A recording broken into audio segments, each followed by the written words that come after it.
In alternate R5D1, our mission was to shut down a reactor, and now in alternate R5D2, our objective is to start up a reactor. Similar objectives, but I assure you, very different levels. Now, we're still going to have to do quite a bit to reach that reactor terminal, but the dangers along the way might force us to rethink our usual game plan. And that's only the first half of the level. The second portion being the reactor itself, which, let's just say, this reactor.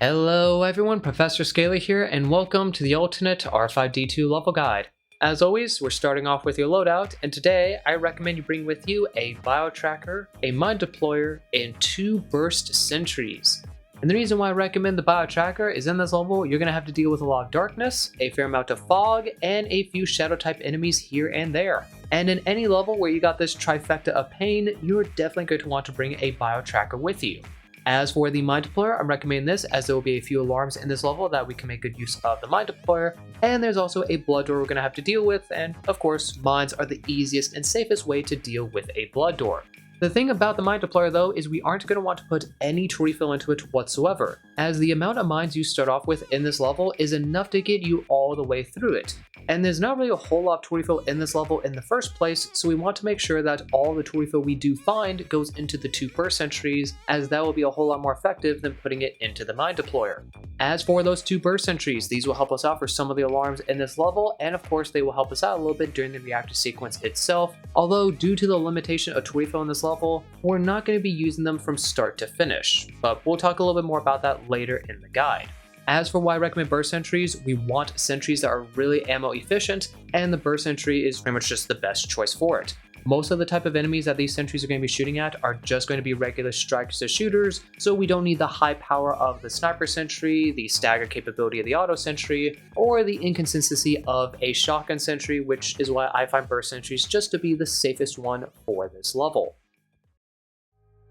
Dropping down into the level, you'll see the main objective is to find the reactor and make sure it's fully up and operational before you leave, and that reactor will always be located inside zone 288. Meanwhile, you and your teammates will be starting off inside zone 280, this zone being completely covered in pitch black darkness, and there's going to be a lot of enemies in it. Regular strikers and shooters, as well as a fair amount of shadow strikers, so be cautious of them. Of course, there'll also be resources for you to collect, as well as some fog repeller stacks, more than likely, which highly recommend you grab as many of those as you can get. And early on in the zone, you'll actually be able to find the security door to zone 287, which is where you do need to go to get to your reactor. But that door is locked and requires a colored keycard in order to open it up, and that keycard will always be located inside zone 283. So make your way further into the zone until you get to the back end of it, where you'll find the security door to zone 281, this door just simply being a full team scan, and upon entering into it, you'll see that you have entered into a respawn zone. Now, this respawn zone is a bit annoying to deal with, because throughout it, there are going to be regular strikers and shooters, a fair amount of giant strikers, as well as 2 scouts patrolling about, and every single one of them will respawn once you leave this area.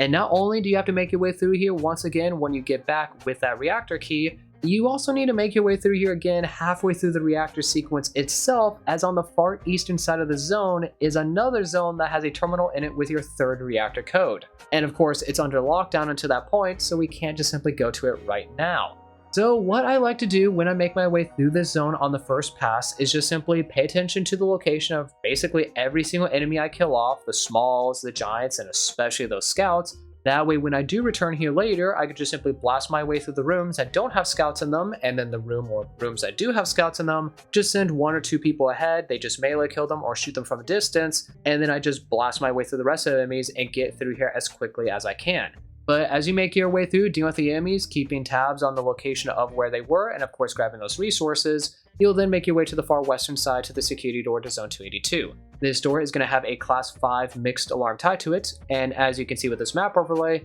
there are only 2 possible spawn locations for enemies, although the only types of enemies you'll see during this alarm would be giant strikers, hybrids, and sometimes even giant shooters. which means we're going to want to handle it just a little bit differently. So we want all the enemies to come from one general direction, that way we're not getting pincered by giants and hybrids. So we're going to leave these two southern doors open to try to funnel them in down through here, and then these two northern doors we're going to shut, that way we sort of enhance the power of the funnel and give us a greater chance of all the enemies going down that route. And then when it comes to the two doors in the middle room, eastern one, doesn't matter, you can shut it, you can leave it open, it doesn't change this whatsoever. The southern door though, the one that they will pass through, we're going to shut that just to simply delay the enemies just by a little bit. Then when it comes to our tools, we're not going to use them whatsoever. We're not going to be placing mines on any of the doors as we are using a funnel strategy, and we're not going to be placing down our sentries as we have burst sentries, and those aren't really the best at dealing with giants or hybrids. Instead, we're just going to rely purely on our own guns, as we're getting a whole lot more ammunition this level than to refill. So having something maybe like a sniper rifle, burst cannon, choke mod shotgun, or maybe a hell rifle to just easily deal with multiple giants all at once can make dealing with this alarm as well as future moments in the level a whole lot easier.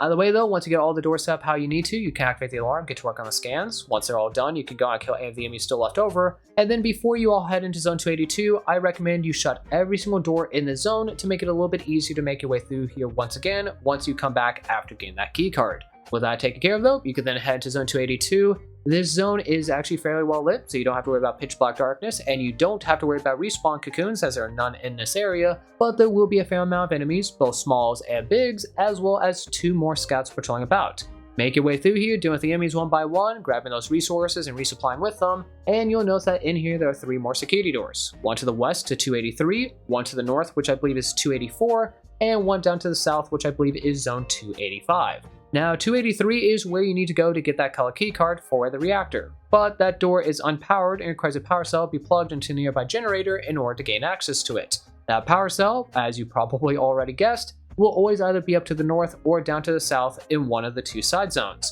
So hop onto the nearby terminal, use it to figure out which one of the 2 has your power cell in it, and once you know, go to the door, do the full team scan, and head inside. These 2 side zones are very similar to each other, completely covered in pitch black darkness, a fair amount of enemies, mostly small strikers and shooters, although there will be a few hybrids here and there, and of course more resources to collect as well as that power cell that you need. You don't have to kill anything in these side zones, they're too far away to get pulled in during any upcoming alarm. Either way though, once you've gone through, you've grabbed all the resources in the power cell, go back to 282, plug the power cell into the generator, and now you have access to the security door to zone 283. This door though is going to have a class 10 mixed diminished alarm tied to it, and as you can see with this map overlay, there are a few different possible spawn locations for enemies. Now at this point in the run, you're not going to have the northern and the southern zone open, so you could discard one of those 2 spawn points, but there's still a fair amount of areas these enemies could come from. So what I like to do is make sure that all 5 of the doors I've highlighted are shut, but we're only going to mine the 3 that lead directly into our room. And then when it comes to our 2 sentries, you can position them sort of like you can see in the background footage. Having them up above on the little catwalk portions near the northern and the southern doors will make it that pretty much no matter where enemies come from during this alarm, once they get around where our area is, they'll be in the open and one or both of the sentries can pretty easily shoot at them, which will give us some excellent cover during this alarm. Once you get everything set up how you need to, activate the alarm, get to work on all the scans, and once they have all been completed, deal with any of the enemies still left alive, pack up your sentries, and then you can either head into zone 283 itself, or if you're running a little low on resources and you want to take some extra time in your run, you could either go up to the north or to the south, whichever one you have not gone into yet, do the full team scan, and then go into that zone to get some easy resources. Just, of course, be careful of all the sleeping enemies inside that area. Now, when it comes to zone 283, this zone is going to consist of 2 rooms, the first one being fairly big, and in this zone is going to be pitch black darkness. There's a fair amount of fog on the bottom portion of that first room, and this zone is going to have a fair amount of baby strikers, giant strikers, a single scout patrolling about, and a birther sleeping inside of it. And depending on where everything is located, can change up how you want to handle this. You could try to just simply sneak your way through the entirety of the zone, or maybe you could try to blast your way through the entirety of the first room, and then when it comes to the second room, just simply pull it, shut the door, and place a mine on it, or however you feel like handling it. The scout and the birther, of course, are the biggest threats of the zone, so really where they spawn in at will sort of dictate how you're going to want to handle this. But as you make your way through, you're going to look for those resources. Your terminal is in the first room at the far back end of it, so use that to ping all the resources and the key card. Once you've collected all the resources in the key card though, your job here is done. You can then make your way back to the beginning of the level, being cautious as you make your way through zone 281, aka the respawn zone. Make sure any of the doors you open up to make your way through, you shut behind you once again. And once you get out of there, you go to the security door to 287, plug your key card into it, and do the full team scan tied to the door, and then you can head into that zone. In there will be resources to collect, a few regular enemies to deal with, and at the back end of it, you'll find the security door to 288, which will also just have a full team scan tied to it. Once you finish that scan, you can head inside and you will now be in the reactor room itself. No enemies in here, but a fair amount of resources to collect, as well as 2 other security doors, one to the north and one to the east. So before you initiate it, go throughout the area, grab some resources and resupply a little bit, and once you're good to go, hop onto the reactor terminal, put the command into it to initiate the whole thing, and you can get the reactor sequence underway.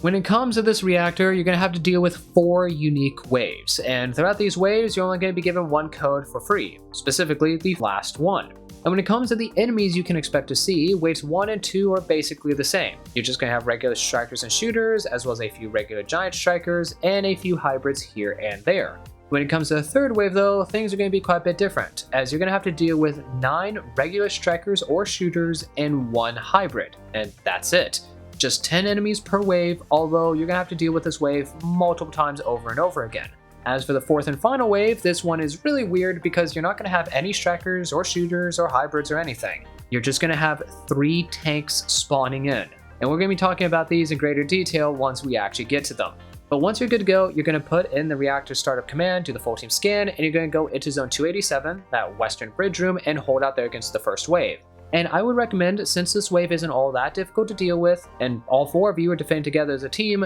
don't bother using your sentries whatsoever. Just hold on to them and rely purely on your own ammunition. Once you are done dealing with this wave, you're all going to go to the northern end of the reactor room where you'll find security door 289. This is going to be a blood door that'll spawn in nothing but shadow enemies, and this is a pretty big zone, and this first room is massive, so you're going to have a lot of enemies coming after you. As for zone 289 itself, the entire zone is covered in pitch black darkness. There will be a bit of fog in some portions of it, and the only type of enemies you can expect to see would be shadow strikers and shadow giants. Very important that the biotracker person is tagging enemies as often as you can, and it's also pretty important that you work as quickly as you can, because there are 2 terminals in this zone, as you can see with this image. One of them is about halfway through it on the eastern side. The other one is pretty much all the way at the far back end of it, and if your terminal is the one in the very far back, you pretty much have to blitz right for it to be able to actually get to it in time while dealing with every single one of the enemies and grabbing resources and get back before your timer hits 0. So I would just play very aggressively, blast my way through the enemies. If you have thermal weapons, you can deal with the shadows a bit more easily. If not, rely on the person with the biotracker to tag those enemies for you and just make your way through.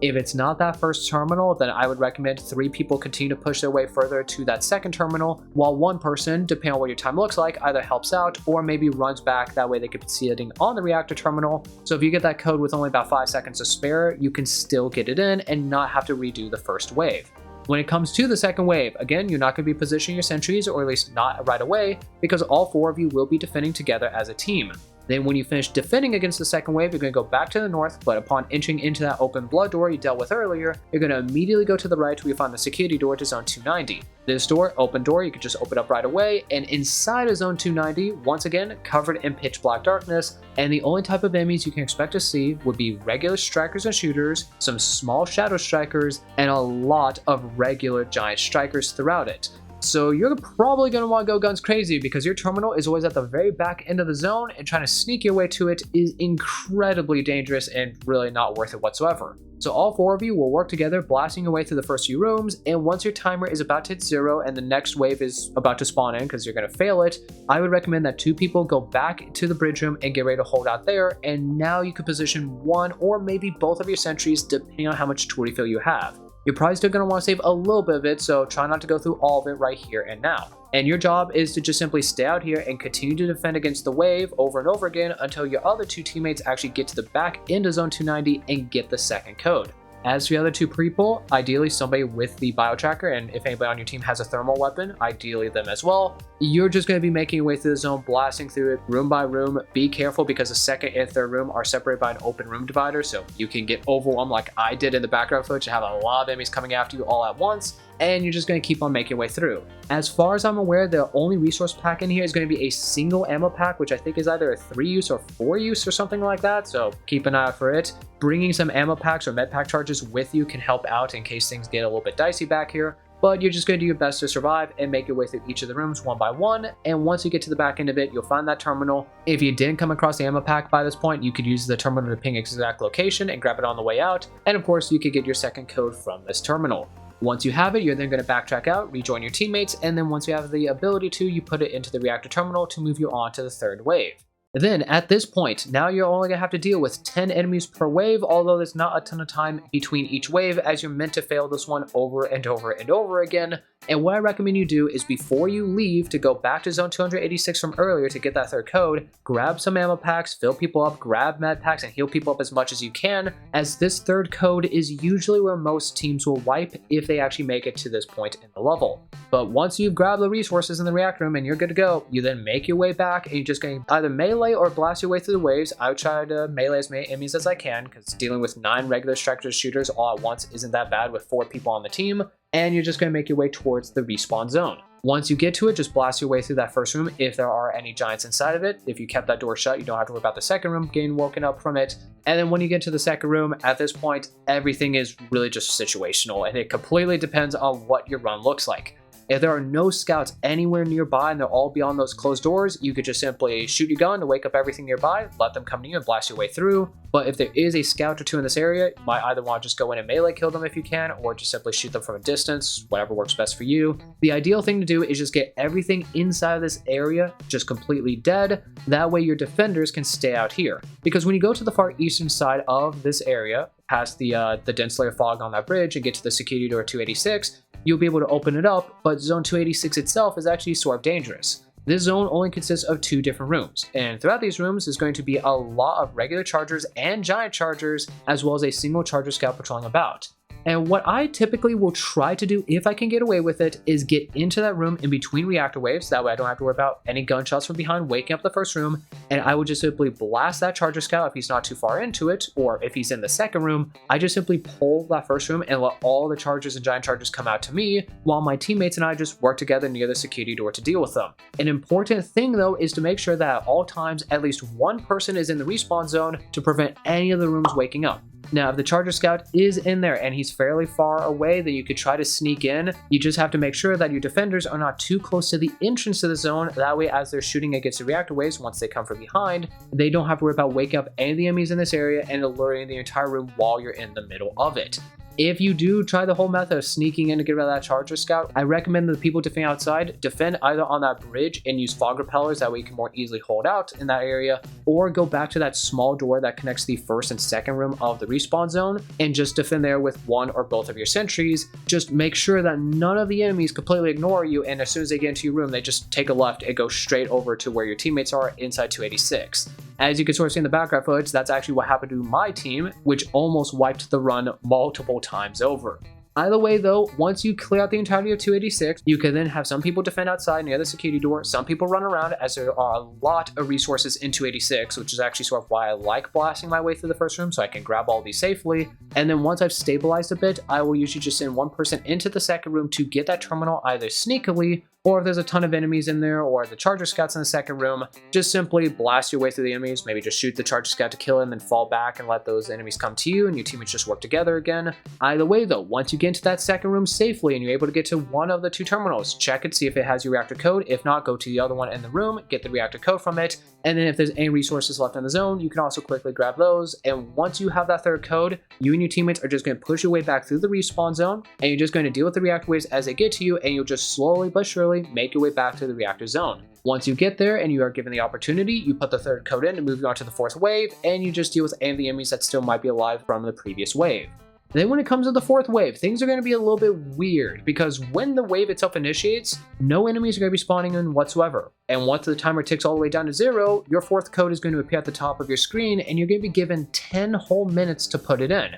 And you're going to want to put that in as quickly as you can, because the thing is, shortly after you're given the 4th code, 3 tanks are going to be spawning in. And you can do one of 2 different things. You can either listen to the game, which is going to tell you to run like crazy and get to zone 293 where your extraction scan is. The security door to zone 291 to the eastern end of the reactor room will automatically open up after you put the 4th code in. Or if you've got the resources and you feel like it, just hold your ground and deal with those 3 tanks before you push forward into the area. Again, this sort of comes down to what your teammates are comfortable with and what your resources look like, as you might not actually have the ammunition to handle 3 tanks, but just make sure that whatever you do, you're all on the same page and you don't rush this too quickly, because doing so can potentially get you killed. If you decide to run for it, then really once you go into zone 291, you're just going to head straight to the east. Along the way, you're going to have to go through some foggy areas as there is a fair amount of fog in 291. There will be a few regular chargers here and there will be a few resources you could collect. But more importantly, you just want to rush your way through. If there are any boxes, lockers nearby, you could quickly open them to see if there are resources or see if there's a C-foam grenade, as there are a ton of C-foam grenades in the zone, and you can use those to just reinforce the doors behind you as you make your way through. Far eastern side, you'll find a security door to zone 292, which is just going to be a full team scan, and zone 292 is pretty much the same thing as 291. Foggy, a few regular chargers, some resources, as well as some C-foam grenades, and at the far eastern side you'll find the security door to 293, which is also a full team scan. If you could get to zone 293 and you finish that full team scan, you're basically home free, because inside 293 you'll be able to fire your extractor scan. It is a silent scan that will gain progress fairly quickly, so if you are running from the tanks and you actually have some distance between you and them once you finish the scan, all 4 of you can run in and hop on the scan, or you could send 2 people in while 2 people stay outside to just divert the tanks away from them and keep the people on the inside safe. Or if you just simply held your ground earlier and killed all 3 of the tanks and they don't even exist anymore, then it is really no threat to you whatsoever. Either way though, once you do make it to 293 and you get that scan all the way to 100%, you are done and you have completed alternate R5D2.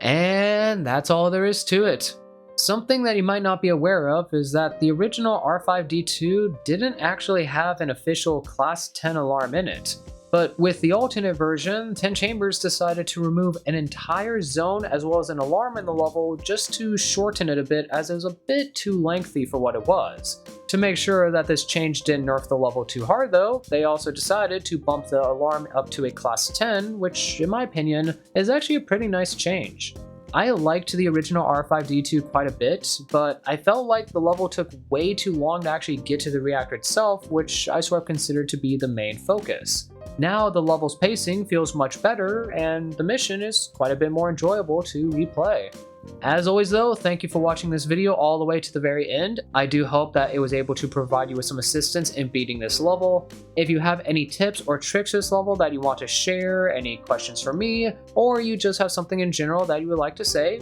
please do let me know down in the comments. Hit that like button if you enjoyed the video, subscribe to the channel if you want to see more from me, and if you want to join my lovely community, there's a link to my Discord down in the description, as well as some other links you might be interested in. Among those links being one to the official GTFO merch store, which, as always, I highly recommend you check out if you're a fellow GTFO enthusiast and you're looking to pick up some sweet merch.